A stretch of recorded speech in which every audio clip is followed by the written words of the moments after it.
আসসালামু আলাইকুম শিক্ষার্থী বন্ধুরা, আশা করি তোমরা সবাই ভালো আছো। আজকে আবারও অনুপাত এবং সমানুপাত অধ্যায় থেকে একটি গুরুত্বপূর্ণ এমসিকিউ নিয়ে লার্নিং ফার্স্ট পেজে চলে আসলাম। দেখো, একটি গুরুত্বপূর্ণ এমসিকিউ আমি লিখেছি, তোমরা একটু দেখো। এ অনুপাত বি ইকুয়ালস টু 3:4 এবং বি অনুপাত সি ইকুয়ালস টু 6:7 হলে এ অনুপাত বি অনুপাত সি সমান কত, এটা আমাদের বের করতে হবে। দেখো, সিলেট বোর্ড 2016 সালে আসছে, অঙ্করা আসছে এবং এই ধরনের অঙ্ক কিন্তু প্রত্যেকটা পরীক্ষায় এই অধ্যায় থেকে কিন্তু সেট হয়। দেখো, আসলে আমরা জানার চেষ্টা করি কিভাবে বেসিকের সাহায্যে এ ধরনের এমসিকিউ সলভ করা যায়। চলো দেখে নিই। তাহলে দেখো, আমাদের যে কন্ডিশনটা দেওয়া আছে সেটা লিখে নিলাম। আমাদের এ অনুপাত বি 3:4। শিক্ষার্থী বন্ধু দেখো, আরেকটা আমরা কন্ডিশন লিখে নিই, বি অনুপাত সি ইকুয়ালস টু 6:7। তাই তো শিক্ষার্থী বন্ধুরা, তাহলে এখন দেখো, এটাকে আমাদের প্রথমে ধারাবাহিক অনুপাত অনুসারে আমাদের এগোতে হবে।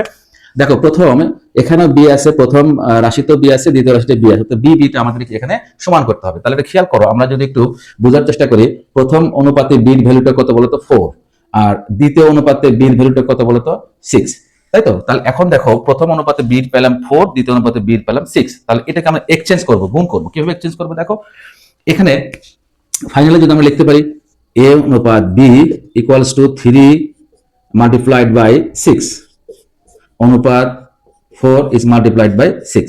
তার মানে দ্বিতীয় অনুপাতের যে ভ্যালুটা সেটা প্রথম অনুপাতকে আমরা দুটো রাশিকে গুণ করব।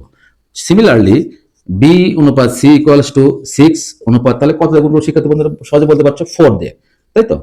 তাহলে দেখো, 6 ইজ মাল্টিপ্লাইড বাই 4 অনুপাত 7 ইজ মাল্টিপ্লাইড বাই 4। এবার আমরা একটু ক্যালকুলেশন করার চেষ্টা করি। তাহলে দেখো, 18 অনুপাত 24 ইকুয়ালস টু 24 অনুপাত 28। তাহলে দেখো শিক্ষার্থী বন্ধুরা, এখন দেখো আমাদের বির যে অনুপাত, দেখো এখানেও বি 24, এখানেও বি আমাদের 24 কিন্তু ইকুয়াল হয়ে গেছে। তাহলে আমরা ফাইনালি আমরা লিখতে পারি এ অনুপাত বি অনুপাত সি ইকুয়ালস টু 18 অনুপাত 24 অনুপাত 28। দেখো, এটাকে আমরা যদি লঘিষ্ঠ আকার প্রকাশ করতে চাই, তো 2 দিয়ে দেখো ভাগ করা যায়, 9 অনুপাত 12 অনুপাত 14। অর্থাৎ উভয় দেখো, তিনটা অনুপাতকে আমরা 2 দ্বারা ভাগ করলাম। তাহলে দেখো আমাদের যে প্রয়োজনীয় আনসার ঘ নাম্বারটা। Thank you. শিক্ষার্থী বন্ধুরা, আরেকটা গুরুত্বপূর্ণ এমসিকিউ নিয়ে তোমাদের সামনে চলে আসলাম। দেখো, এই টাইপের প্রশ্ন একটু লিখে নিই। তো দুটো কন্ডিশনে দেওয়া আছে, তাহলে লিখে নিলাম। দেখো, পি অনুপাত Q equals to 3:4। Second condition, Q অনুপাত আর ইকুয়ালস টু 5:7। তাই তো শিক্ষার্থী বন্ধুরা, এখন দেখো এইখানে দেখো এই কিউ দুটো কিন্তু আমাদের এক করতে হবে। তাহলে এখানে এই কিউটা এটাকে, তার মানে প্রথম অনুপাতে কিউ এর ভ্যালু হলো 4, দ্বিতীয় অনুপাতে কিউ এর ভ্যালু 5। তাহলে এটাকে দেখো আমরা এক্সচেঞ্জ করবো, মাল্টিপ্লাই করবো। কিভাবে? 3 মাল্টিপ্লাই 5, 4 মাল্টিপ্লাই 5 ইকুয়ালস টু 5, এখানে 4 দ্বারা মাল্টিপ্লাই করে দেবো, 4 7 4, তাই তো। তাহলে এখানে 15, এখানে 20, এখানে কত আসলো 20 28। তাহলে এখন ফাইনালি আমরা কি লিখতে পারি?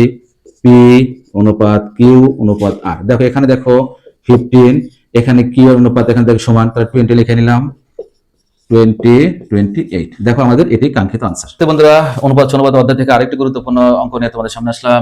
অঙ্কটা একটু দেখে নেই। দুটি সংখ্যার অনুপাত 3:2 এবং এদের লসাগু 42 হলে সংখ্যা দুটির গসাগু আমাদের নির্ণয় করতে হবে। এই টাইপের অঙ্ক প্রচুর পরিমাণে বিভিন্ন পরীক্ষায় আসছে। একটা তুমি শিখে যাবে, একটার যদি ভালো বেসিক্যালি শিখতে পারো, তাহলে তোমরা দেখো বাকি অঙ্কগুলো খুব সহজেই সমাধান করতে পারবে। তাহলে দেখো, যেহেতু আমাদের কন্ডিশন দেওয়া আছে সংখ্যা দুটির অনুপাত, তাহলে দেখো এখানে সংখ্যা দুটি আমরা ধরে নেব।